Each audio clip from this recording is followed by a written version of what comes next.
Hey everybody, welcome. We are back after a couple weeks. It is now Sunday, 8 p.m. Eastern Time. That makes it the new time for TForce RPG. It's a long story. And we're coming here now for the kind of a little welcome into Season 2 Q&A, as well as talk about the past. Oh, we just lost Phil's video. We're having some technical difficulties. And talk about the past year of TForce RPG and what's to come, as well as go over the contest from Sweetwater and some of the entries that we got. Joining me with tonight is we've got Kargan, Hello. Phil, the aka Venris, Oh, hi there. and we have the disembodied voice of Santana. Hello. And currently, Phil's video box is just a black screen that says... Happened on your video. You need to refresh yours. Fine. I will hit the magic refresh button. So. Oh, shit. Oh, yeah. Are we recording, Kargan? No? Oh. This is gonna be actual podcast? Sure. Okay. Yeah, as you can tell, we're super prepared for tonight. So, the announcement's going on is we've wrapped up the Sweetwater giveaway contest. I believe that the winner is going to be announced first tomorrow on the TForce proper.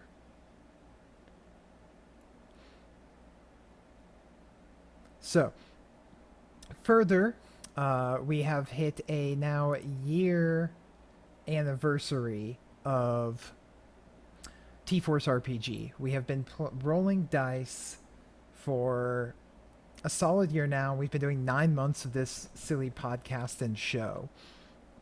And now Roll20 is just not cooperating with the video tonight. I apologize, everybody.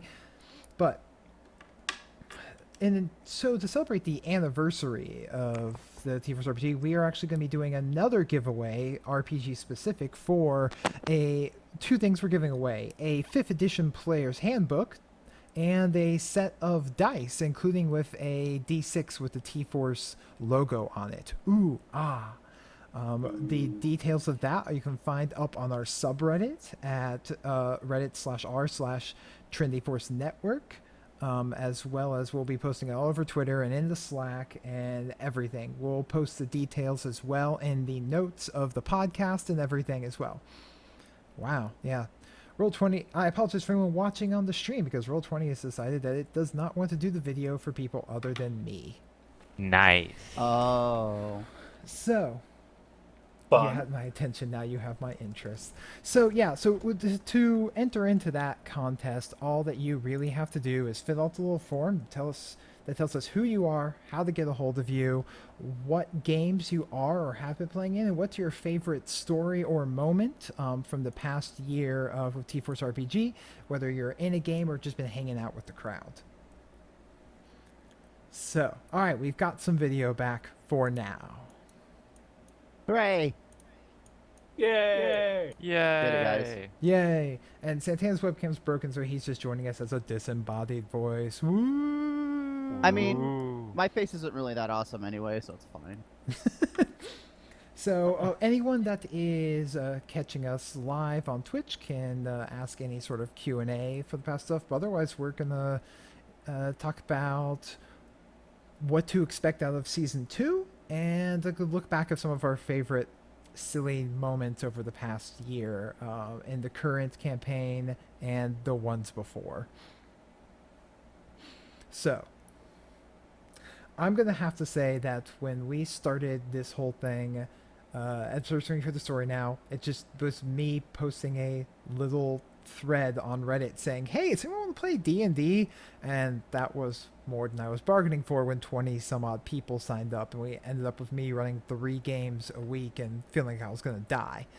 I mean, you did die, let's be honest. I did kind of die there for a bit. And Kargan's infamous first role of a D&D character ever. Man, that spawned that joke for God knows how long. the It Kargan still rolls. goes. What are you talking about? The things we've done to kind of implement that, between like rigging the robot on D20 and just the constant jokes, it's been nuts. So for those of I'm you who glad. oh, go ahead. I said I'm just glad we've gotten over that, and now I can be the true carry that we've all deserved. The very first campaign, Kargan came in and they were escorting a guy by a cart, and when bandits attacked, the guy hid under the cart, and Kargan's like, I'm gonna throw a firebolt at them, and he rolled a nat 1 and set the cart on fire. That campaign, Kargi, his first character, not to be confused with Kargen, Yep. managed to roll an astounding number of nat 1s. In fact, the entire city of Victoria Point was designed by someone winning a contest of who could guess the number of nat 1s that Kargan would roll in an evening. And Blackhawk successfully guessed that Oh. and designed Victoria Point and El Negociador. That entire city was designed by him. And he went in talks with Phil Venris about how that related to Grolus, which was Venris's inception. Oh, we actually have some questions in the Twitch chat. So let's see. If you could go back and redo any one instance during a session, what would it be? Any one What was the question? If you could go back and redo any one moment during a session, what would it be? Oh. I have to think on this one. We do. I mean, I would have to say from the GM standpoint, I would probably go back and redo, honestly, the first entire session. Because while it was fun, it was also a bit of a shit show and not my best work. It was alright. I mean, it wasn't the worst thing in the world. I said it was fun. For those of you who are also watching live, you can see the fancy new art that we had done for our banner, showing the official image of the TFAPs. It's glorious and beautiful.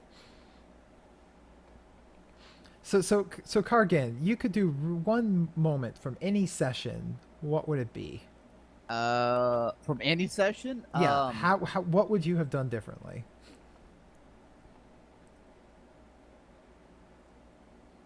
I don't know, actually, because most decisions I've done have always paid out pretty well, considering. Well, what about moments where you weren't the one making the decision that you wish you could have interjected? Probably something to do with Venris. Out of all the fuck ups I've done, which one would you interfere? Okay, so here's the problem I have. Or I'm conflicted. Lumalia's? As a character, Kargan would have liked to have done a lot to keep you from doing what you've done. As a person named Chris, I like all the things that you do. I just hate the fact that we have to deal with it. So, You know you're doing something right, Phil, when every character hates your character, but all the players like your character. See, that's why I like Vetters, because he's not supposed to be a likable guy, but yet everyone likes him, except for not the party. yeah. I don't know. For me, I think personally, I would love to redo the moment when Lumalia tried to assassinate the king. Oh, that was fantastic, though. Like, that's when I realized things were not going to end well for us in the end of this session. The session went fine. Nobody died. What would you have done differently? I think I would have tried to stop her instead of, like, resurrecting 3 dead skeletons right next to the king. Just That did so kind of many set things. At that moment, you guys were very much free agents, and then you kind of... We signed a contract that I don't know if we were willing to sign yet. Precisely. Oh. How about you? That or me like killing the random hostage when it was an illusion spell when the army was marching in. Oh, with the nat 20 crossbow shot? Yeah, I did not expect me to nat 20 that. Whoopsies. Yeah, you shot that poor, soldier right in the head. His family was in the crowd. Yeah, like that was Venus's first kill ever. It was like innocent. Oh, Bravo. that does totally remind me of in the first few episodes of Venris. The defining Venris moment for me was sitting by the fireside asking everybody, how is it that they kill so easily? Yeah, you have to Oh, put yeah. like Venders's mind. Like he sees all these people killing nonchalantly. They just killed Mr. Bloodbane. Like It's such a weird it's I don't even know how to explain it, but because like on one hand you're like, how do you guys kill so easily? And then meanwhile, like you're resurrecting corpses and removing them from the cycle of life and death, which is much more of an egregious thing. yeah, Considering. he has a weird philosophy in thinking in life. So how about What you? is that philosophy? I'd like to know. There's my question. I guess you Right. might find out in season 2. Probably not. Oh! So Probably not. so Santana, of all of the ones that you've played in, if you could redo a moment, what would it be? Oh, there's so many great ones. I think the first time we got to the sewers in that Wednesday night session, or no, Tuesday, You mean the infamous rat orphan slaughter? where where Mott's trying to like be good and like hand off these papers, and then there's just Spork and I, and we're just pretty much curb stomping kids into like these sewer grates that have spikes in them, and just That's- murdering all of them. And I thought that was pretty fun. I mean, that speaks to me as a character, but It did reach a point where I basically realized, like, one, were rats don't have dark vision. which is Blinding hilarious. oversight on my part. I thought they're gonna escape into the sewers. They're were rats. They'll get away. And then everyone went down there and were using spells and had dark vision. And I realized that the were rat orphans couldn't see in the dark and were stumbling around blindly. And it was just a merciless slaughter. To be fair, an oversight an orphan would make. We'll escape to the sewers. Oh no, we can't see in the sewers. Oops. Oh. Well, they were being sent down there by the adults in charge. And my favorite part about when I was watching that live was the realization that Chira's character was, oh, I'm with a bunch of psychopaths, and I need to fix this right away. Yeah, That yeah. sounds Right. oddly familiar. That was the most alignment diverse party ever. Just a little bit. Just a little bit. All right, well, let's see here. We got Kargan. You still haven't said what you would like to redo. I'm trying to like Fine, parse this we'll, out. we'll come back to it. I mean, like, we have another question. We can move on. fine. What class would what would be your class if you were all to make yourself as an actual D&D character? Bard, straight up bard right here. God. Jack of all trades, master of none, egotistical charisma, and yeah, that's it. All just sums up me in a nutshell.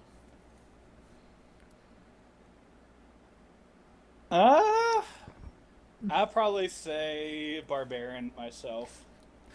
But you're High strength, low intelligence, can drink a lot. Just I like to smash things. Yeah, sure. Ranger, probably. I'm gonna have to go with Bard.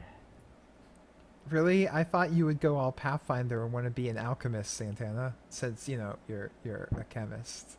Not quite. Fine. Oh. So okay. Pathfinder, though.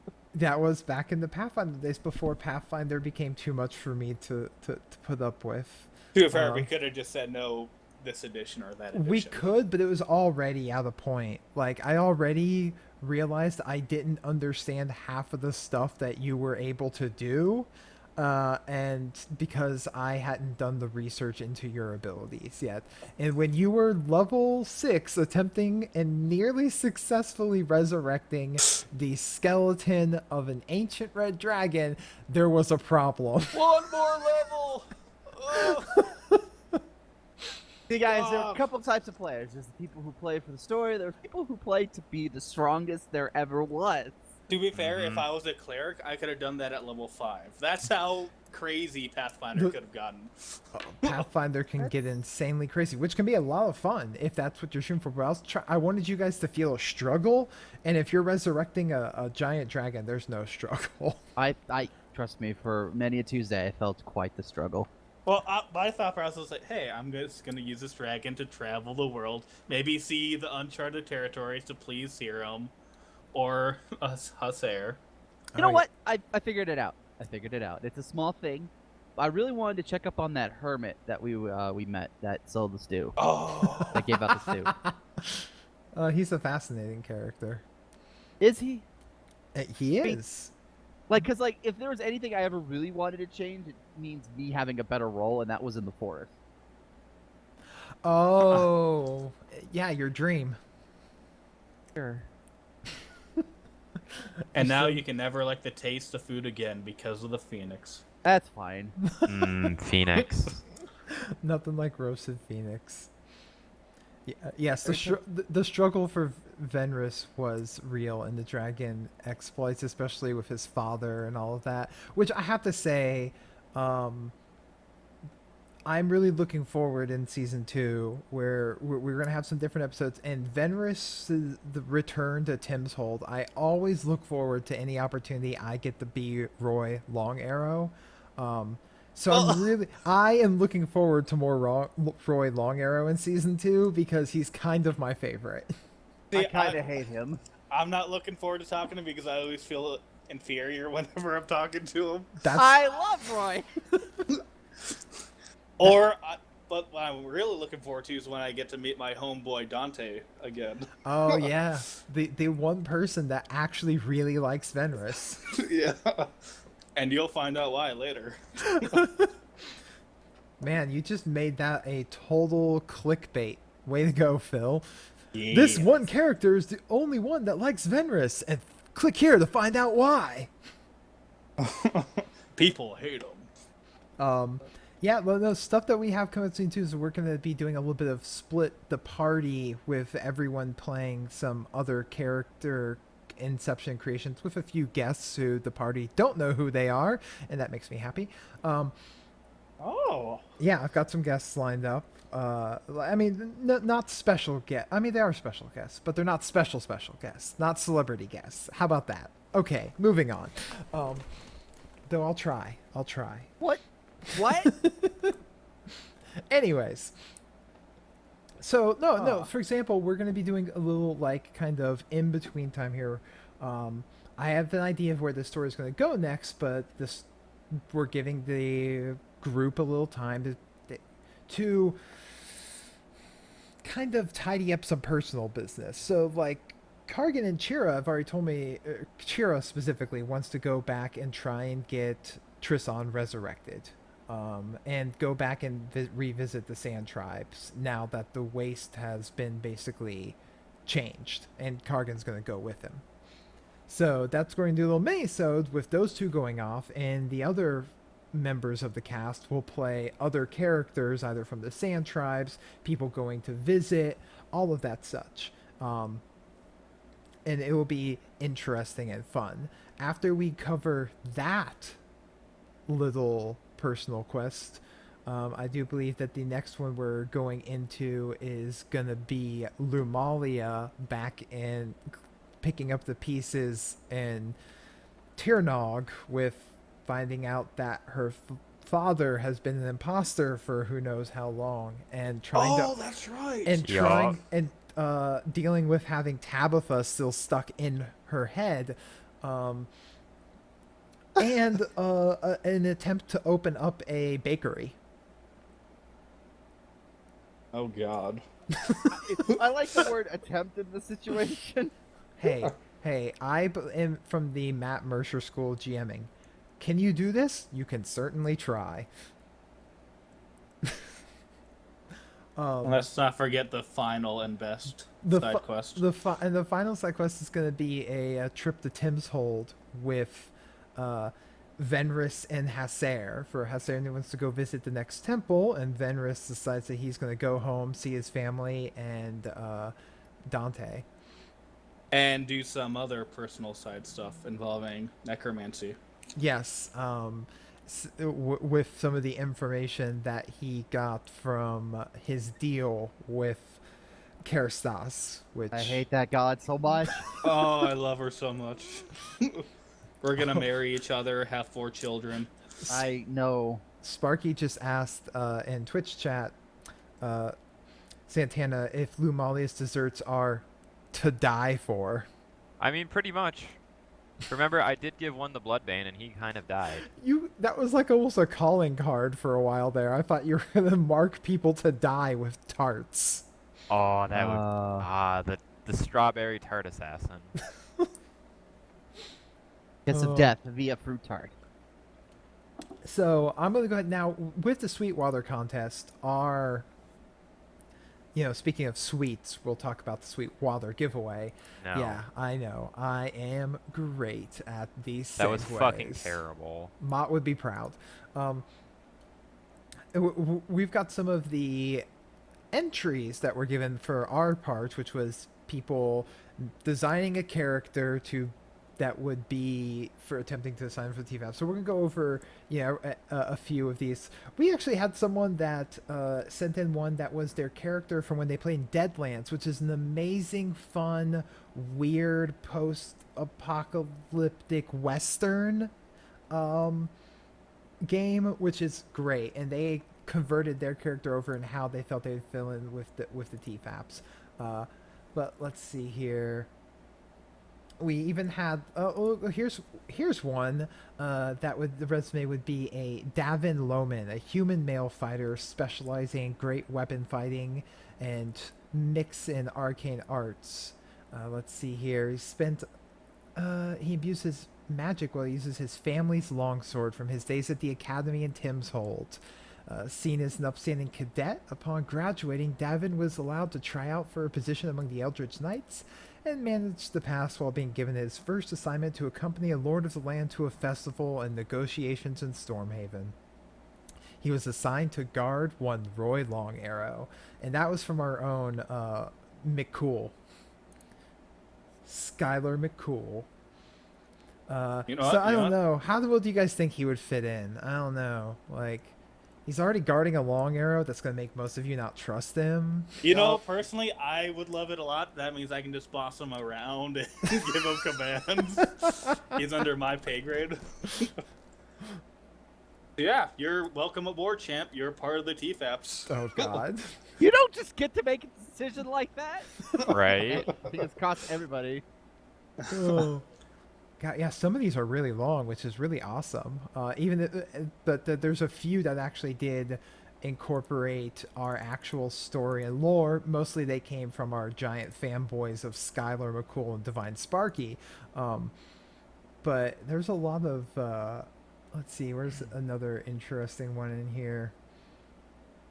Oh, here's one just that you will appreciate, Phil. This is from our good friend into the contest, Nobody. He said, I've never played D&D or any type of RPG. It wasn't really my style. But if I was to give this a try, I would use a league champion as my guide and maybe make something like Teemo. Oh god, so basically like a rogue then?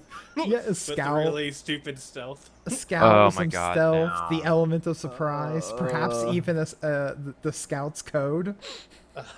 A gnome God. rogue. Oh my god. This needs to happen. Can You we know what? not? No, I would Teemo. not be mad at all. You would not be mad at all? All right, fine. All right, well... Now, this one's my favorite because of how I pictured reading it. This was from a Phoenix. And it says his race would be demon, and his class would be healer, and his gimmick is he's a demon. That's a healer. Wow. I'm I actually, so amazed. it's just really fun. Like it's just the way that they typed it. It was really amusing to me. But really, he said, with siphon damage taken by other party members, to empower their own abilities. So like he would picture himself as taking their damage and healing them with his own life force. Experience is a demon, but tired of the whole evil stereotype and wants to do good in the world. Oh. Got some originality right there. Yeah, and there is 4 pages of information from Chris Lawton's character that used to, or I'm sorry, from wait, what is that? From Bro Dalek, or Failureization on Discord, from his Deadlands character. But that is a whole lot more than I'm just gonna read out loud live. But man, that's an interesting sounding character. Any TLDR for that one? Well, the TLDR was kind of a Harry Dresden-like investigator, but with psychological torture style of gathering information, and started out originally as a card shark.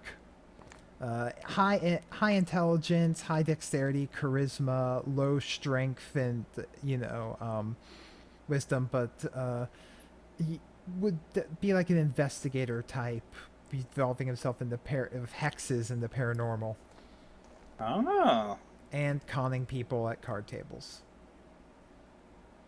What? There's a class in Deadlands known as a huckster that to cast spells have to play a hand of poker against demons. Depending on how good they win their hand is what increases the spell intensity. Deadlands uses poker chips and cards a lot in its gameplay. Interesting. It's a really interesting one. Anyone else see one in there that they like, or am I just gonna keep doing this here? I'm just Keep grabbing going, it keep random. You're doing so well. Oh, I hate you. I hate you so much. I don't want to rob this from you. What's this one? I sincerely hope Lashak is reading this because I desperately want to get on the show. My character creation is a halfling warlock bounty hunter who has a bit of a lisp and is very condescending to his Goliath bodyguard.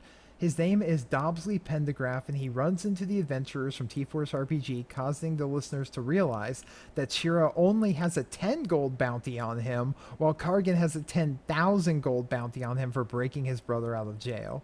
Of course, this bounty is no longer valid because their exile from the Waste has been lifted, so Dobsley decides to tag along with the group in the hope that the destroyers of cities will lead him to more bounties.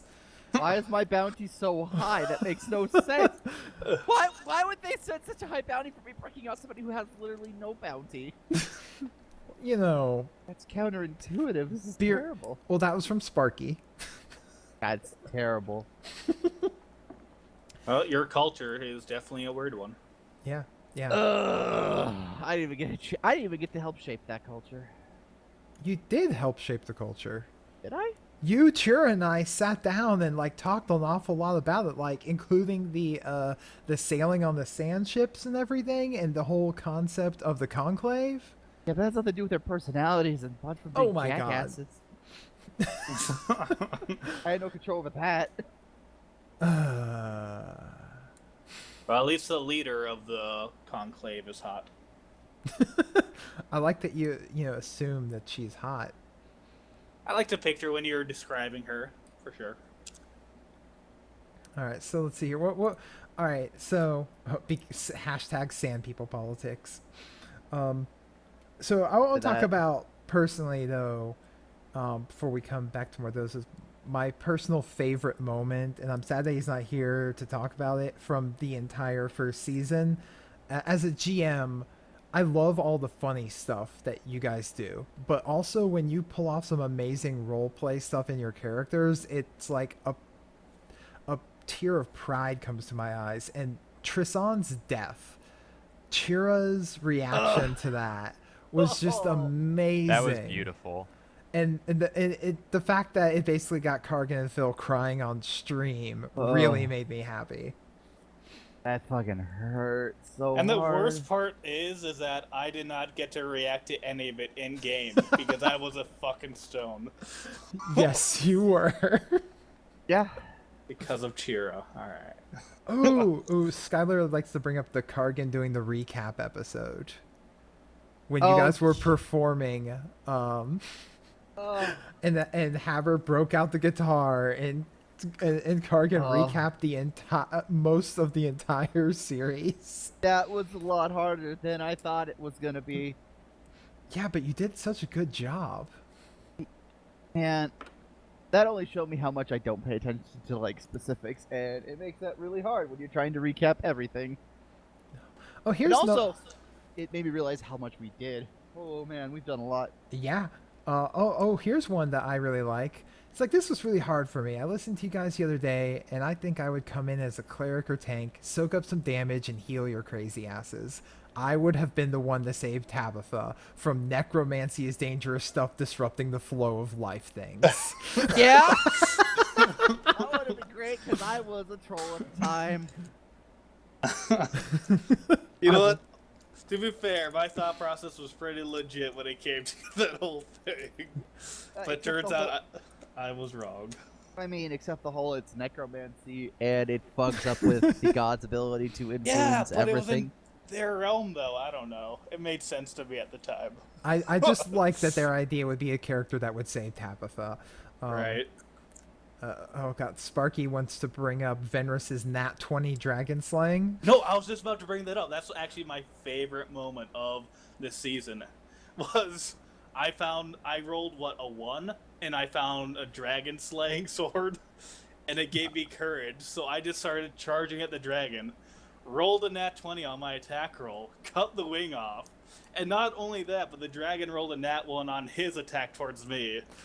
It was my favorite moment of all time. It was the most cinematically appropriate nat 20 and nat 1s I've ever seen. Like, it's like you couldn't ask for a better moment. That's like the sort of thing where it's like, oh, he's obviously protected by plot armor, but no, RN Jesus was on your side that day. And that is why I love rolling on the roll d20 site, so people can't see that I'm bullshitting that stuff. It's so good. I would never think any of you would make up the rolls. Oh no, it's not us. It's the people listening. Yeah. Oh, because I think, I don't think any. Skylar says it was scripted, but no, like I love how the immediate reactions from rolling nat 1s, like, or getting like 2s and 3s. Yeah, it's like Chira's really great at that. He'll just roll the dice and like I don't think he could cheat to save his life because his initial reaction would give him away. He'd be like, "Fuck!" and he'd be all pissed off. I got now 20 guys. No. Can we talk about good how times. little Chira uses his luck?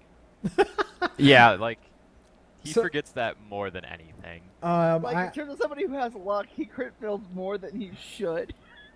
See, I was actually like a bit of a like behind the scenes. Like I've had a lot of discussions with Mott about things that we could or should not edit out for release on the podcast, and I'm like, I personally like the feel of people like sitting at the table with us. So the fact that it's a thing that everyone knows that Chira forgets his bonuses, I feel like that needs to go in. I feel like the listeners need to feel that that person at the table that you're like, dude, you add +7. It's the same thing every time.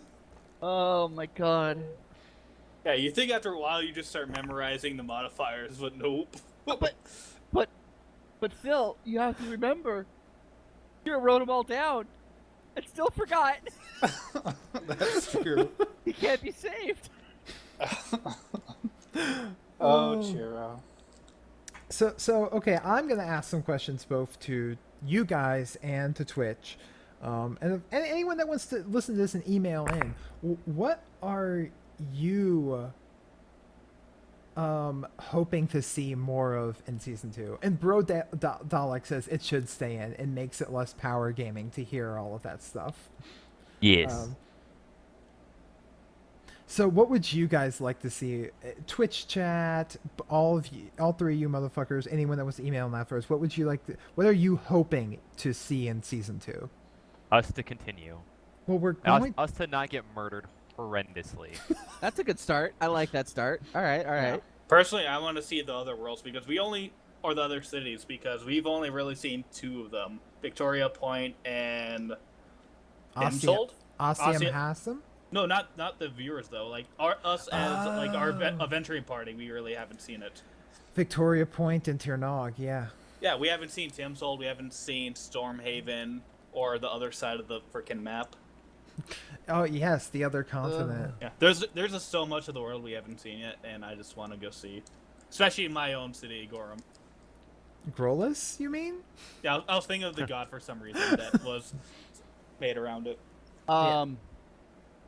I want to know what's going on in that other reality where we've got the alternate us is talking to us. Oh, Right. your pen pal. Yeah, my pen pal. Yeah, whatever happened to that guy? It still happens. I mean, we've been doing a trial for literally a month. Yeah, I think I noticed that when Mott released the last on the podcast, it was like episode 29, part 1, the trials, part 11. Yeah. Like, the trials took up a lot of episodes. Just a bit. Yeah, but I felt it was worth it. I didn't want any of the gods to feel rushed in an inappropriate manner. Like, Keristas, like, not issuing an actual challenge and just wanting someone to make a deal, that was thematically appropriate. That was great. Yeah. Ugh, Like, if the God. only one that we didn't really get to see truly was the god of crafting and the god of knowledge, or the Right. god of invention, because we pretty much already figured out the challenge. Because We I invented turned... something silly. I know, Yeah. that was going to be his challenge, was for you to make something he hadn't seen before. Right. And then it's like, oh wait, I'm something he hasn't seen before. Right. I was just like, well, mother, it was, one of those moments. It was the fucking undead bats all over again. Oh my god, yeah. Oh.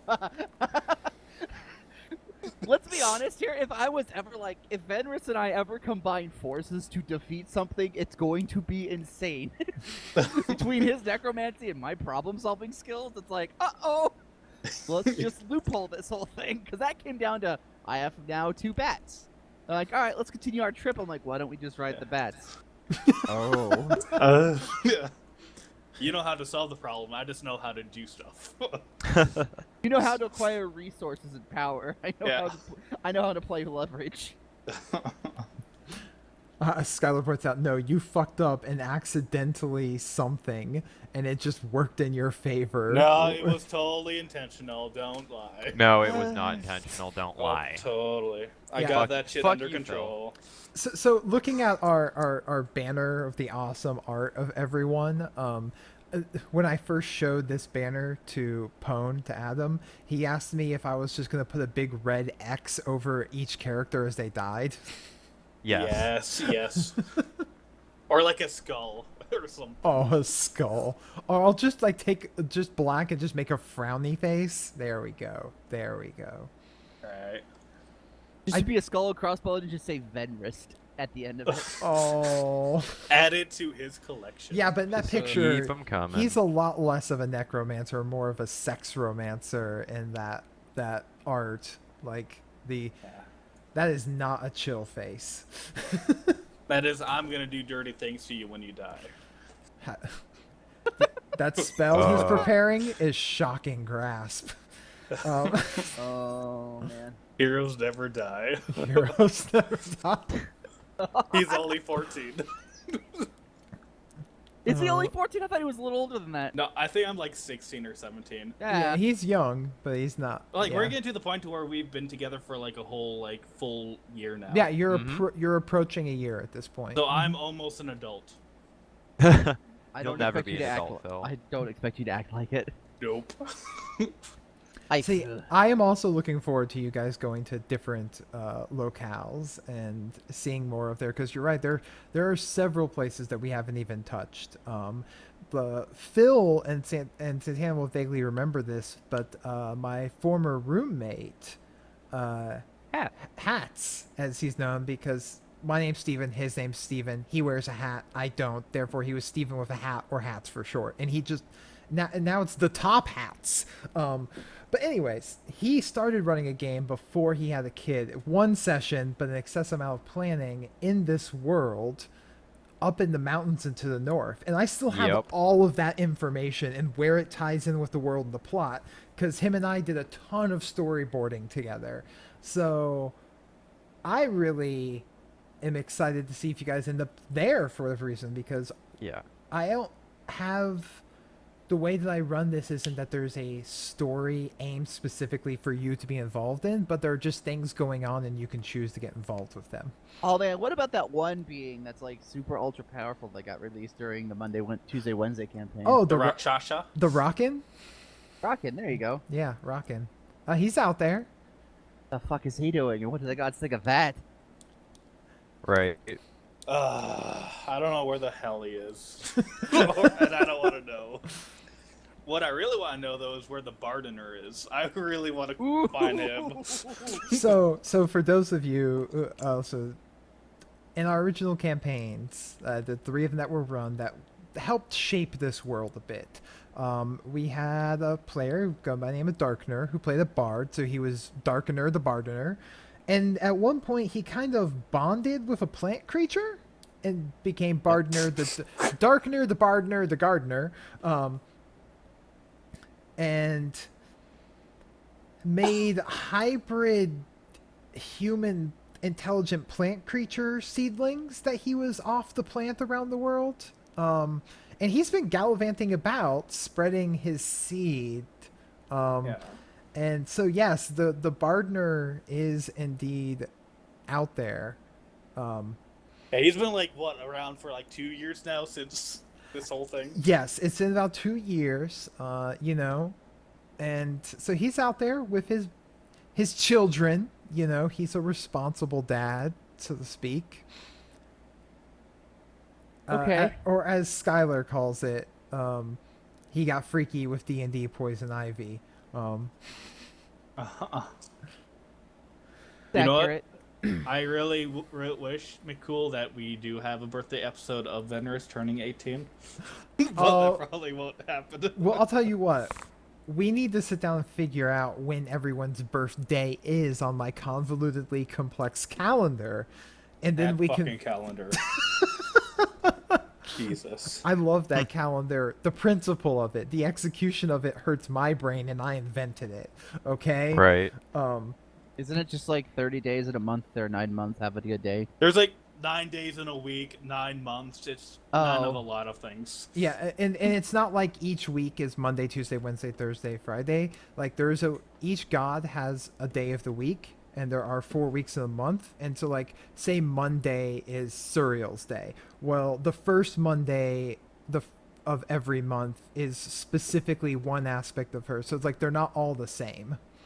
It's cool in my head and really hard to put into execution without people understanding it. So I haven't really overly pushed that just yet, because I haven't gotten it into a really accessible format like I kind of want to. But I'm working on it. I'm really happy it's there. Okay. You're happy it's there. How it works, we have no fucking clue. I know how it works. It's just really, it's so not like the Julian calendar that it's difficult to kind of put into that sort of perspective. So like I'll just go the biggest thing. We'll start with Remiel, right? Remiel is like the top of the pantheon. The first month of the year is Remeliadon. That's her month. And she has also the first day of every week is a day of Remiel. The first day of Remiel of each month is Shield's Fall. And then the second one is Virtue's Morn. And the third one is Commune's Day. And the last one is Valor's Eve. And every day of the month week follows that sort of pattern for each god. Yeah, you lost me at Remiel. I know. We live in a world where I had a bunch of people asking me whether or not it was Memorial Day or Labor Day this week. And you expect us to remember those specific days and the monthly cycle, the rotation of the... you know what? Today's today. It's today, guys. Again, like this is... it's just abstractly different. That's all. And I have it in an Excel spreadsheet. When I actually sit down and make like a visible calendar of it, I hope it will make more sense other than this Excel spreadsheet. But we'll sit down and figure out when everyone's day is. Because I did the math. I'm trying to remember how many years or how many days of the year are in that calendar. It's 30. Let's see. Each month possesses 36 days. Each week is 9 days long, and it's a 9-month calendar. So, blah blah blah. I'll do the math later because I didn't write that part down. Yes, Sparky gets it. Each day is an aspect of the god whose day it is, and the aspect varies each week. It's like if each god has 4 main aspects, in each month there's a day to that aspect. Oh, good for you. Neat. Sparky gets it because he's obsessed. And I love him. Anyways, so yeah, we can do birthdays. I don't see why we shouldn't. We will figure out. I will just ask you guys to figure out what equivalent day of our Julian calendar is your birthday, and I will figure out where that falls in mine. Sure. Yeah. Fair enough. So when was Venrus born? June 2nd. So we're still several months away from that. June Yay! 2nd. Okay. June 2nd. So 3 days ago. No, what I really am wondering is when is Kirstar's month? Oh, Kirstos' month? That Because I know you're gonna send me that, but might as well do it live. Because Kirstos is the last month of the year. And how far away is that? Oh, geez, I need to look at the calendar and see where. Let's see here. I haven't updated this in a minute, but currently you guys were in the month of Izari, so the last time I updated it, Izari's is the. Oh. I need to figure out some days, but we may literally be at New Year's Eve right now without me intending to be. Wait, what? I'm not even kidding you. I have to go back and check some stuff. Oh boy. Like, because I haven't updated some of my notes in a minute because I've been busy with work stuff. But yeah, no, the month of Izari is the second to last month. And then it's Kerstas's. So I've got to figure out how much, I know that like you were in the trials for X amount of time and then trial time. I just need to go back and verify those total number of days and update or the calendar to where I had last put it. And then let's see, you're attacked by a dragon then. Yeah, no, there's a good chance that we are literally starting season 2 at New Year's Eve. I will. New Year's Eve. Huh? Oh my god, that's so beautiful and unintentional. Alright. Skylar said that that Karasos's day would be in 2 days, and then he goes, "Here, does someone pick up the phone because he fucking called it?" Hey, no. Hey, Lamau. I mean, I don't know. Do you guys have any other like questions or thoughts on something here? I'm kind of trying to come up Not for with dinner, more questions. Um, Let's see here. Oh, maybe I'll look back, like, when we started this and it was just me running 3 games, I look at the community now, for those who, like, the number of people talking in Slack, how many weekly games there are. There's, like, 20 weekly games now. It's fucking ridiculous. That's the bigger thing for me, is, like, you guys are fucking amazing and want to keep playing, and that's great, and keep going. And we even have some people that don't have time for games, but still get into Slack to just hang out and talk and play other games, like video games and stuff. And like, Needs More Dragons is like, he is like my greatest success story. Came in, knew nothing, got like soaked up by our podcast, got into a game to play, and also now is running a weekly game and doing regular one-shots and was making his own rune alphabet for a game he's working on. Like, it's pretty awesome. And the fact that we've inspired that is what really makes me happy, because at the end of the day, like, our podcast is just us playing a game, and I'm trying to do my best to make it engaging and cool, and you guys are awesome, and we have a great group dynamic, but the real hope is to inspire other people to play and to come hang out with, whether they're playing with us or not. Sparky wants to know if we have any numbers on how many subscribers we have on iTunes. I actually don't have that information off the top of my head, but I believe that we're somewhere around typically the 300 mark, which I'm perfectly happy with. Like, I'm not too worried or preoccupied by numbers. I figure we're just having fun, and that's the main goal. Yup. Yeah. Yeah. All about that. All about that fun. And Skylar, you're talking about wanting to join to see if you can find the group. Just not sure how it'd work with not being done locally. Man, you do it on Roll20. That's how we do it. None of us are in the same city. We are all in. Most of us aren't even in the same state. Nope. And we do it on Nope. Roll20, and with the webcams, it's great still being able to see each other's expressions. Even though right now I'm staring at Phil's disturbing avatar picture of a bearded Angelina Jolie. You know you like it. It's staring into my soul, and it hurts. Accurate. Yeah.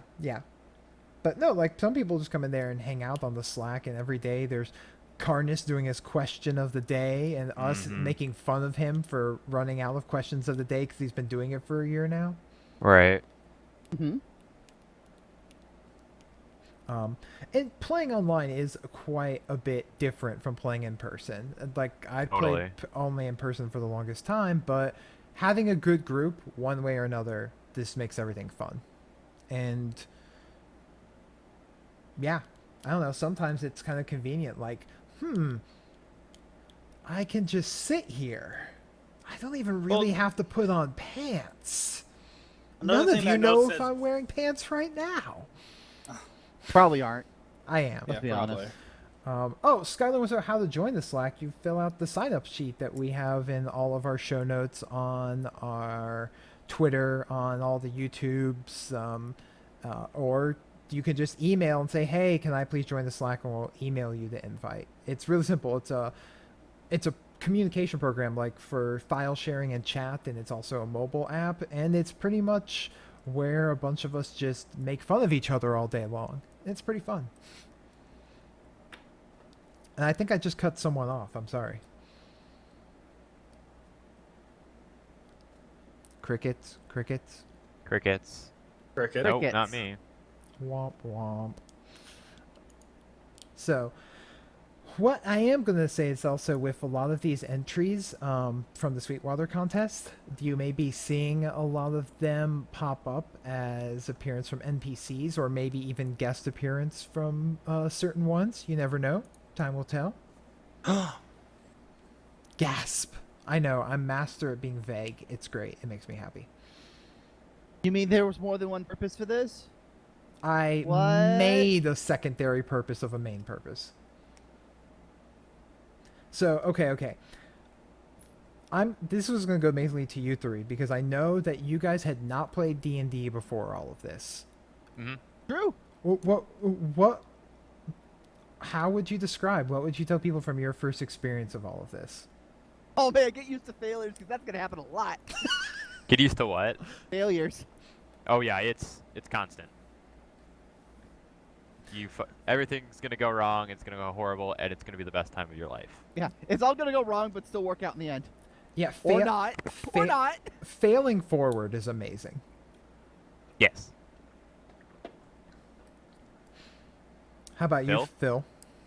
Sorry, I was changing clothes. What's up? Just casually getting naked on screen. Oh my. Yeah, it's like you've now been a D&D player for a year. Uh-huh.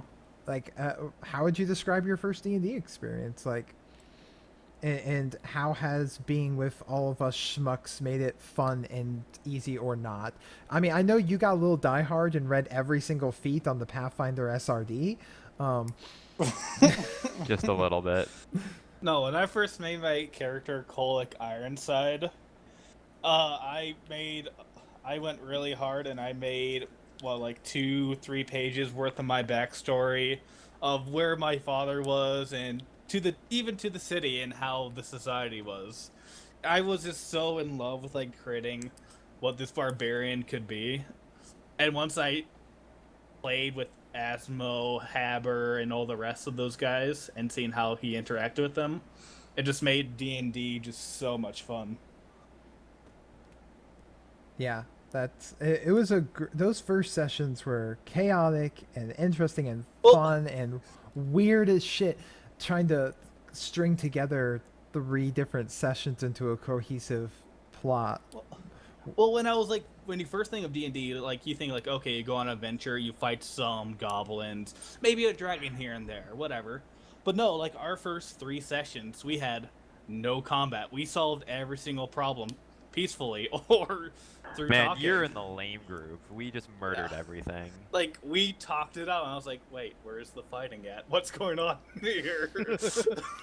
Like, isn't this D&D? Not we talk? Like, oh, okay, this is what D&D is as well." And it made me realize there's more to one side of D&D.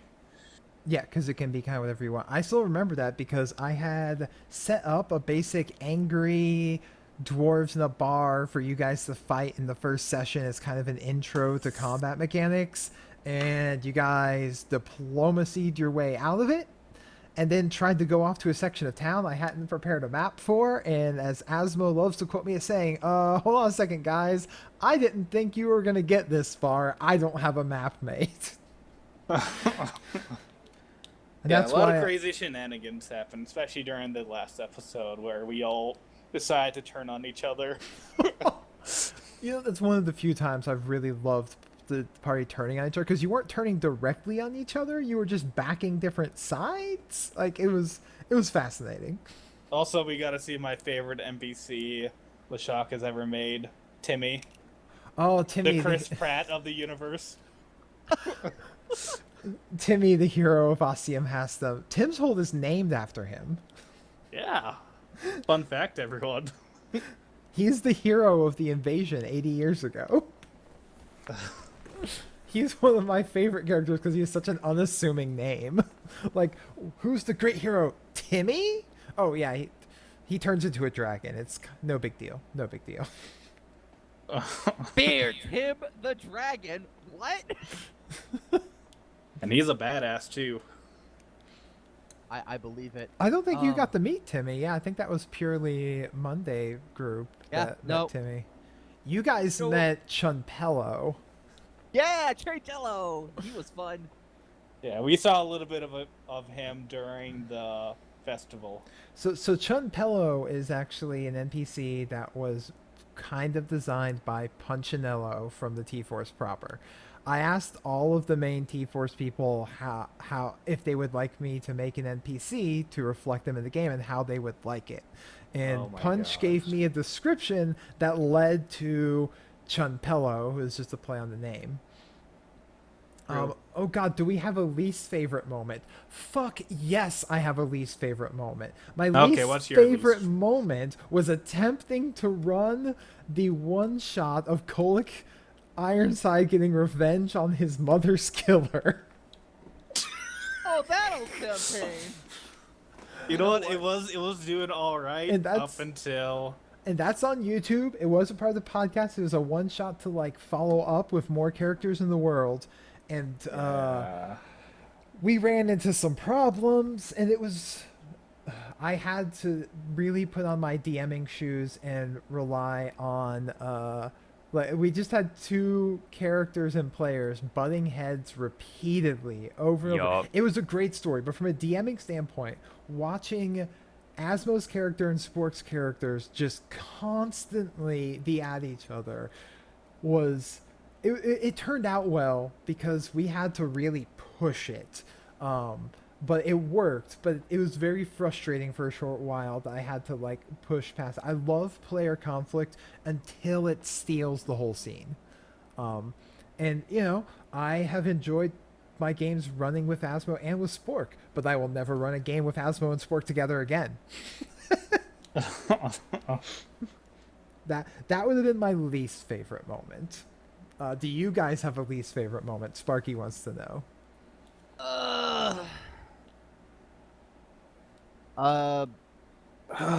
Every moment where I almost die There's a lot of those. from day one, and that fucking ogre. Oh my god, there's been a lot of moments where I've almost just died in one round. It's been unfortunate. You're the moral compass and pincushion of every party you've been in. I feel like this is something that I'm doing to myself. I mean, I have no regrets. That being said, I'd like to stop dying so frequently. getting close to it. Well, I don't know. For me personally, I think my least favorites were the really beginning episodes, like 1 through 5. Just because I was trying so hard to make Venress into something that I just could not roleplay as. Like, I tried so hard to make him this snooty person who knew everything about wine, this and that. It wasn't until I shot the innocent old man, nat 20 it, I just said, screw it, I'm just gonna just do me, basically, in my own little crazy way. That's when I started enjoying the game a whole lot more after that moment. yeah, you kind of found your character a lot more after that. Yeah. And I just started to be a lot more ease. I just, like, eased into it after. some people, when they have more of a concrete idea of what they want their character to be, don't always. It's sometimes you can get trapped into trying to role play that when it isn't organically making sense in the moment. And some people have really long written backstories. Like Venrus was really well planned out as a character concept, but you had the trouble fitting into it. Chira had jack shit figured out for his character history, but just made something up on the moment and went with it, other than being in exile. Like, and that's just two different ways to play. You know, some people like to have more informed things, and some people can't improv something out of nothing. Like, there's just so many different ways to make a character. Yeah, like, I know I can never, as much as I want to try playing a bard, I know I can never do it RP-wise. Just because I just can't get into that mindset. Like, hey, I'm just going to play a little ditty and then inspire somebody. Like, I just can't get into that. So I will probably never play a bard or ever. Oh, Bard's my favorite. Like, Sam Riegel's Scanlan on Critical Role is my fucking hero in D&D, okay? Like... Oh, he's so good. Well, we're hitting up an hour here for Q&A. Let's see if we have any more questions. Or as I'd say, we're at a good wrap-up point before we come back next week with some actual play into the Kargan and Chira going back into the tribes to see if they can't save Trisan from where she's at. So let's see. Do I have any question here? So what happened to the guy in the Forest of Children? He's still there? Sebastian was his name, I believe, or was Sebastian the pixie? I got those two names mixed up because they're very similar. He's still Pixie chilling was in the woods. Sebastian. Yeah, Pixie was Sebastian. The one in the woods was, oh damn it! I have to look up my notes. There's too many voices in my head. He's still in the woods. All the voices. What's going on with him is something I think the story will eventually figure out in the forest that, you know, happened real early on, where you found Magnus had hid and stashed some of his stuff. I believe what's going on with him is tied into a couple other things that I think will eventually be revealed as that's just because of what I suspect you guys will choose to get involved with versus what things I don't know if you will. Oh, interesting. Yeah.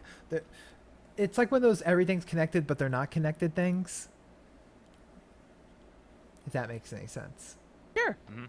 Makes sense if we don't think about it. Listen, my head is Fenris, ladies and gentlemen. my head is a twisting labyrinth maze of confusion. It's like an enigma wrapped in a conundrum, tied up in a riddle, folded into a mystery. Meanwhile, we're like, is the answer pie? And you're like, wow, that's the answer for a lot of those. Hold on a second. Let me make some new content. Like, whoa, slow down there. We're just doing basic adding, subtracting. We're not in the pie business yet. No, that's I was just talking about the food. Oh, all right. that's just Lumalia. Lumalia is the one in the pie business. All right. Well, any last questions or remarks before we call off here? I just wanted to get this tonight, a little touch base, and talk about the year that we've had, and that it's been great. And I'm looking forward to more dice rolling shenanigans and seeing more people get involved. And Like I really like watching new people get into D&D. It's kind of great because I've been doing it for 15 years now. All probably actually more than 15 now. Jesus. Yeah, this is 15 years. So nearly half of my entire life I've spent playing D&D. So it's kind of a passion, and I love sharing it with other people and watching them get into those moments, and seeing people obsess about their characters outside of the game is just absolutely great. Anyone else have any comments, thoughts, suggestions, hateful statements, things you Nope. want to yell at me about being frustrated as me as your GM, that you want everyone else to know what that experience is like? I'm frustrated that I didn't get to resurrect ancient dragons still. And I have way too much on my to-do list, like becoming immortal, resurrecting that dragon, taking over the world. Wait, what? I'm frustrated. I thought a bunch of adamantite for a weapon that I don't probably need anymore. I mean, I could probably turn into armor, but that's not the point. And Sparky's just frustrated that Tabitha wasn't the murderer.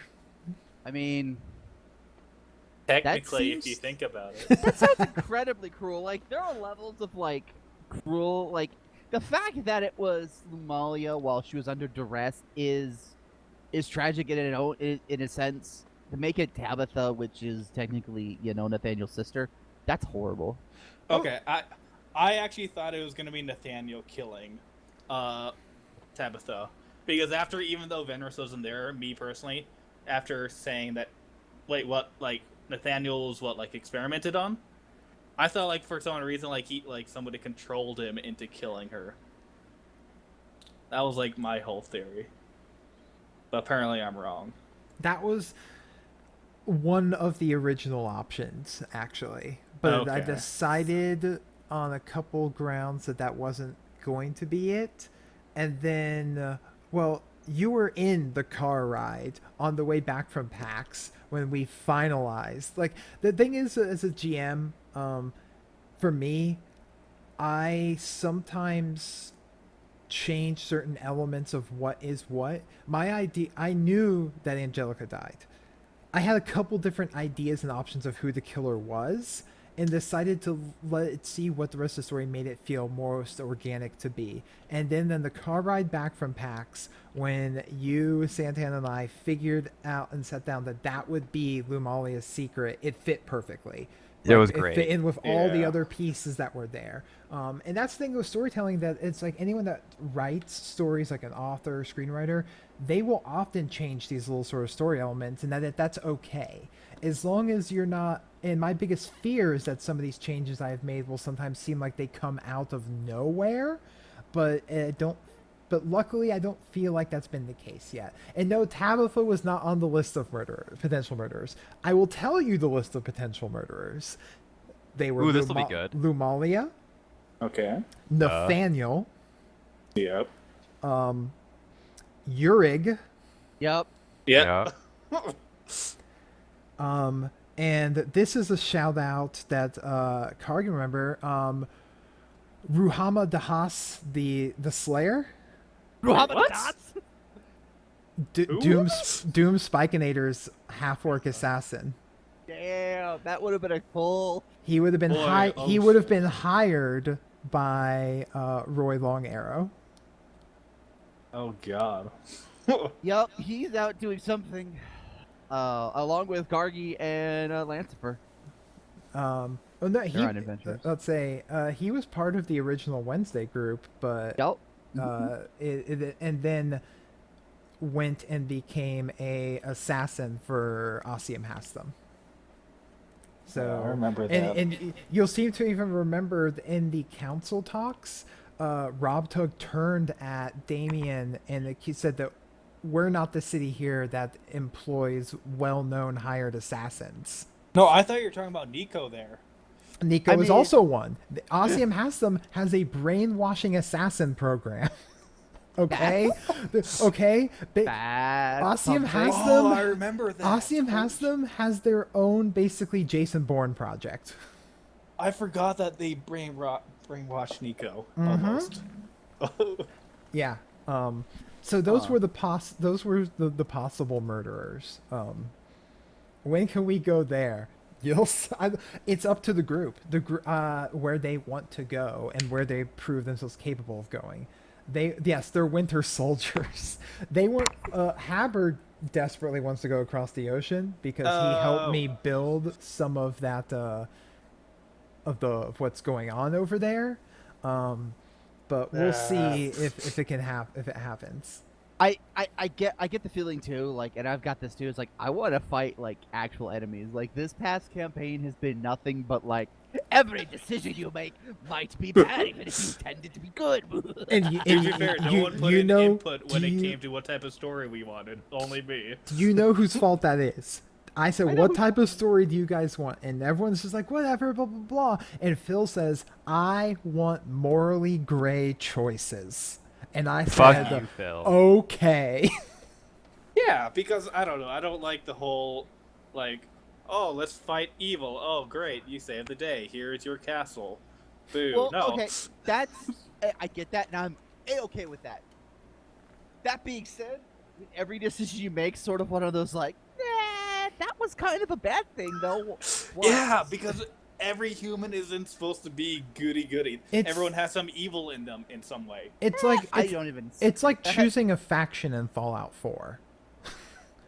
You just stand there and go, there's no right decision here. Like,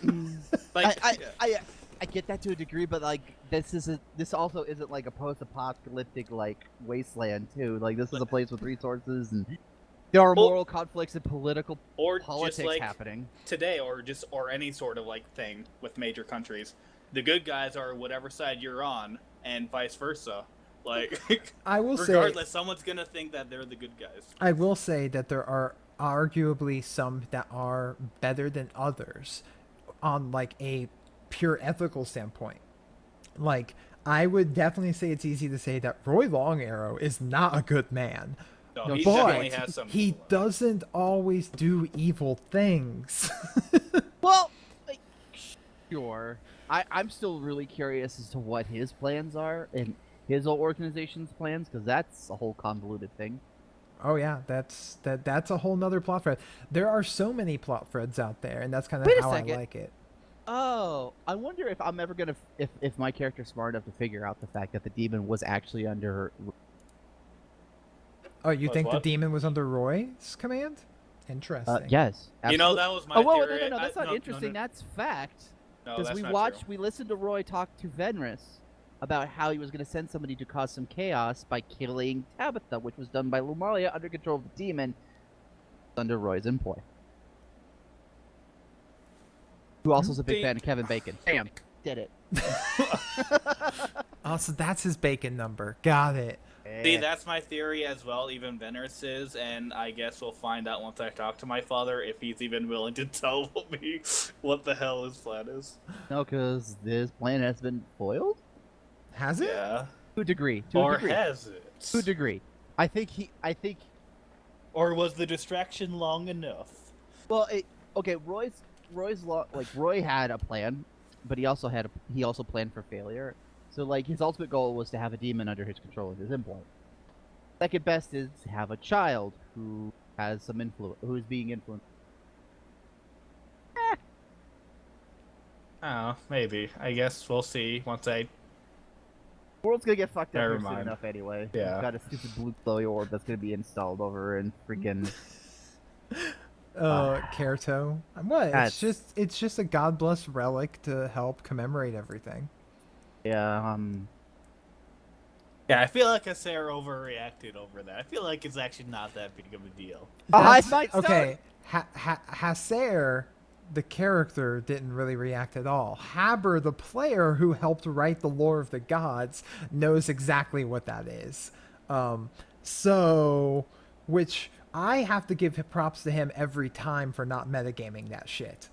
So, all right. Well, I think we're gonna call this a wraps here. Are there any even potentially spoiler related questions that you guys want to ask me for everyone else to hear?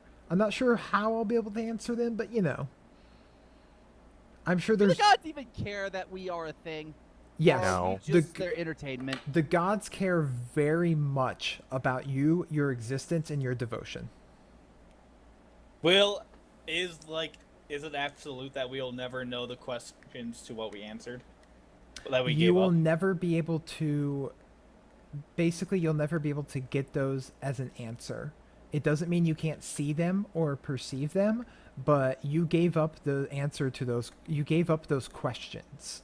So So basically, you we will, can never ask them. Is you what you're if saying. you find out, it won't be because it was like put out to you. It will just kind of like you will just suddenly observe it.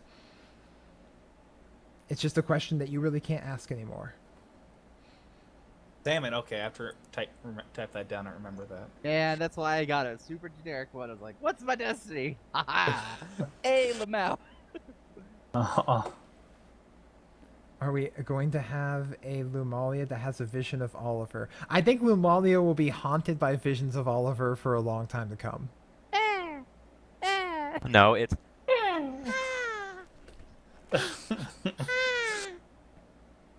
Skylar wants to know who in the party has the biggest dick. Lumalia. oh yeah, totally. Yeah, Absolutely. yeah. I mean, Phil barely counts as a boy, so Damn. No comment to that. All right. Well, then, in that case, we're gonna wrap it up here for tonight. I want to thank everyone for joining us. Thank you, Phil, Cargan, Santana, for coming along here, and we'll be back next week for some shenanigans. Which also means that Phil, Santana, Happer, you guys gonna help finish those characters. Damn it, before next Oh, Sunday. yeah.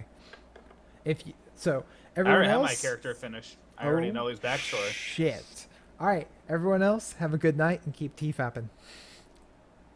And the stream is stopped.